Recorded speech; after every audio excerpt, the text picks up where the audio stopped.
Did you just play another Mirage or Inferno and you had a teammate yell about how someone was doing something wrong and that losing one round has cost them the entire game? How about someone who was being racist because you lost the pistol round? These are all classic examples of toxic behavior in Counter-Strike.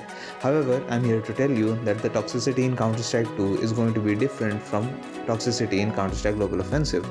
When matchmaking and Face It were different, the kind of toxic people you would encounter were different as well. In matchmaking, most of the toxicity you would encounter was immature, rude, and ignorant. However, when you went to Face It, the toxicity was motivated and directed to more competitive goals, which are also called ranks.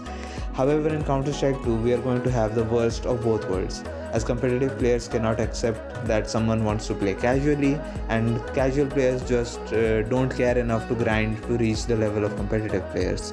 This is always going to happen when the casual and competitive players are forced down the same funnel, and this funnel is Premier Matchmaking. The leaderboards are the next ego checkpoint for players in Counter-Strike 2. As long as players compete for the validation of their egos, it is always going to lead to toxicity as players blame their teammates or tilt because of good rounds from their opponents.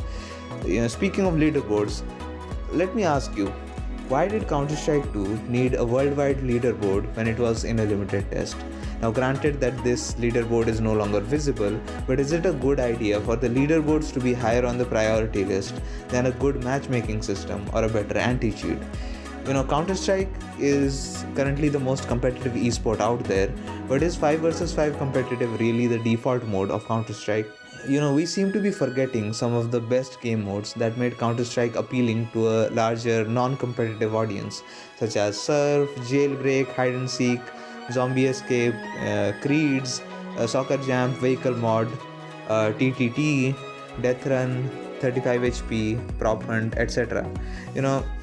There are more. I could go on, but in fact, I would go as far as to say that players playing these mods are way more accepting of newer players and provide an alternative to escape the grind of 5 vs 5 Premier, which is really the best way to give Counter-Strike 2 a longer lifespan and a more stable player base.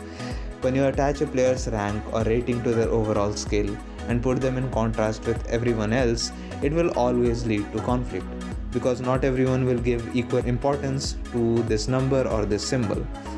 In the symbol, I mean the old ranks in CSGO. In conclusion, rank is going to stay here, and its importance is only going to rise among players, because this is just how they have been presented with it. However, it is important that we choose to play Counter-Strike for fun, because after my whole experience in Counter-Strike Global Offensive and over almost 20 years in Counter-Strike 1.6, I just understand that there is no rank that will permanently satisfy your urge for validation from Counter-Strike, because the day you are satiated, Valve stops making more money. I hope you learned something from watching my video. Do let me know if you agree or disagree with my points in the comment section, and subscribe if you want more such videos. Thank you.